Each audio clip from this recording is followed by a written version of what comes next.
Welcome back to my movie review segment, guys. I am the Strong Boys 19, and I know I'm wearing my dressing gown again, but I just feel like I want to come back and do some movie reviews once again, as it has been more than a year since I've last done a movie review, and I wanted to continue doing this segment, as I've been mostly thinking about it since the past few months.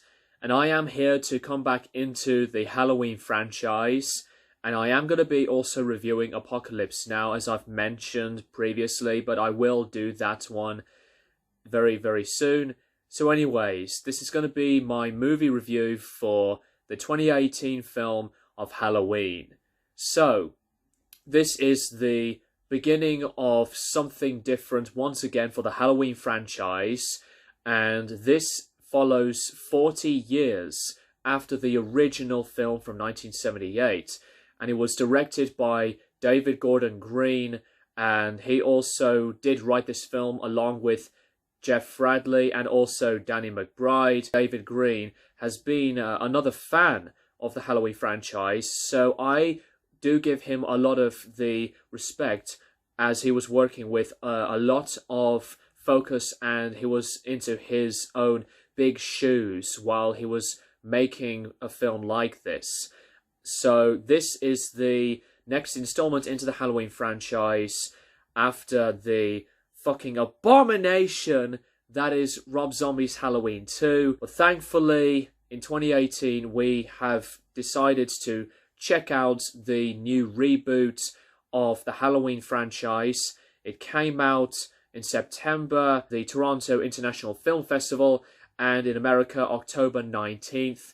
The budget was $10 million, and the box office was very, very much more successful, with more than $250 million at the box office. So the film basically represents the experience of Laurie Strode going through a post-traumatic stress disorder after events with the brutal attacks and the horrifying results with his brother being Michael Myers.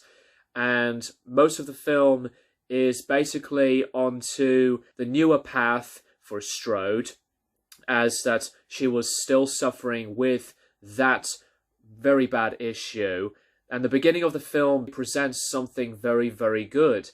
And Michael Myers in this film was inside the Smiths Grove Psychiatrist Hospital after the events from the original Halloween film. And by the way, this does not follow Halloween 2, the original sequel. There were two people in the beginning of the film who were podcasters of Aaron and Dana, and they had visited the hospital and wanted to talk to Michael Myers. Then Aaron decides to take out from his bag the mask that Michael Myers wore, and then these other mental insane patients were going really crazy over the mask because of how popular Michael Myers did become. After Michael Myers, from the beginning of the film, decides to escape the psychiatrist hospital and decides to return back to Haddonfield, and he's always on a mission to take down Laurie Strode. So with Laurie Strode, as that she is now a grandmother, we get to see new characters portraying the newer self of the Strode family.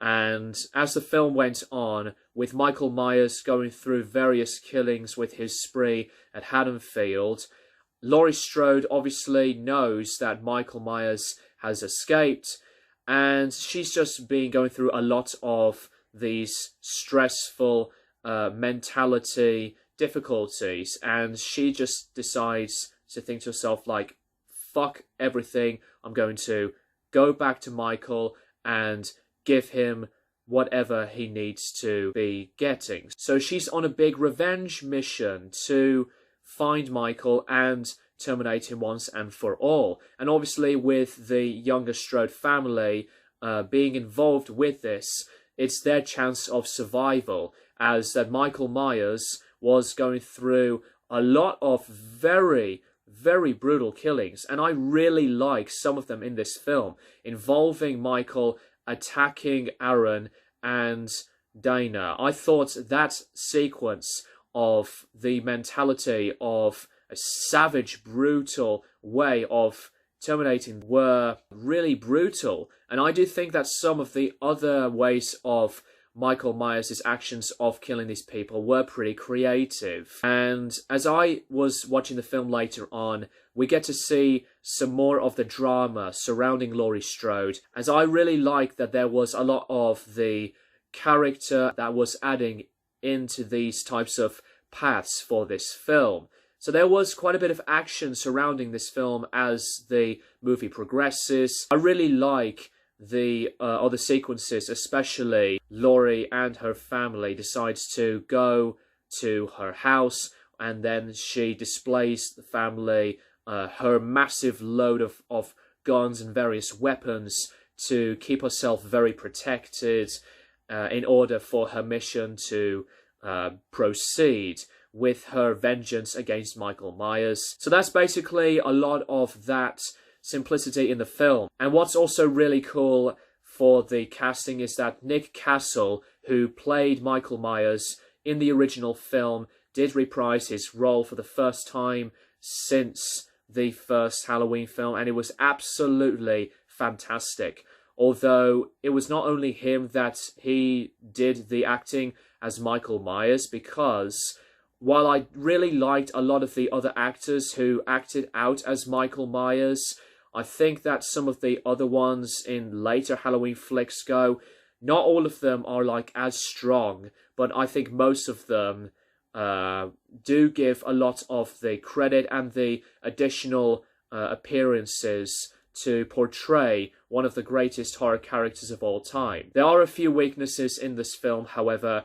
I thought that some of the other things involving some of the dialogue and a bit of the other characters can come off as a little bit cheesy, and a few dialogue does not really match up and follow very well. But mostly, some of this film does contain some amazing acting. Jamie Lee Curtis in the film, I thought she was the best part of the film. Jamie Lee Curtis was absolutely amazing, and I think that she's put in a lot of the soul and the actual dread and anguish of emotion for the first time that we get to see her in a Halloween film since Halloween Resurrection. And I think that she's definitely one of the best things about this franchise as a whole, because with Laurie Strode, she's one of the characters that was always really innocent and just petrified and doing so much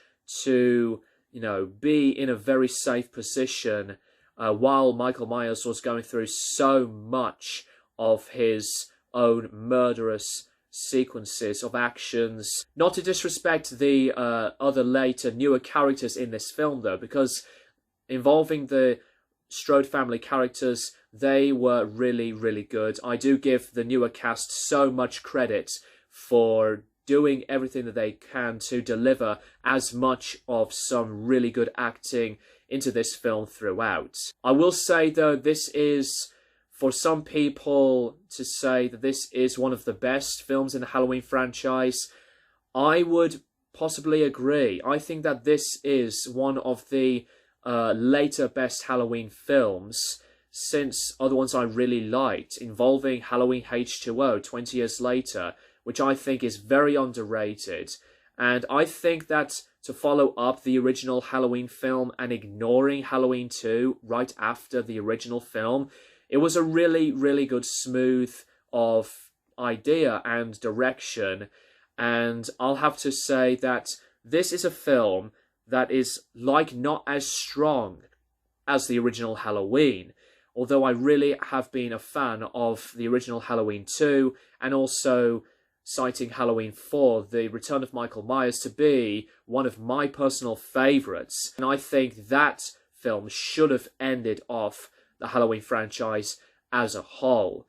But overall, I think this 2018 film of Halloween, I thought, was a very good attempt to maybe finalise some things to wrap things up in this Halloween franchise after the multiple sequels that totally disregards and ignores a lot of this main plot and scenario of the Halloween franchise involving Jamie Lee Curtis as Laurie Strode.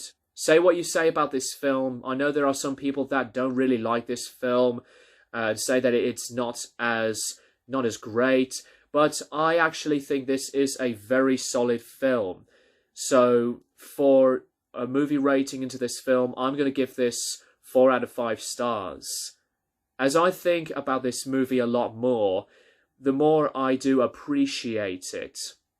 And I am actually looking into a very big amount of curiosity to what the next new film is going to be like to follow up this film that will be Halloween Kills, which just came out recently, and I am going to be doing a movie review on that film, as that I think this was a really well thought of and planned film. So anyways guys, let me know what you think of this movie in the comments down below. Do you think that this is one of the best in the Halloween franchise?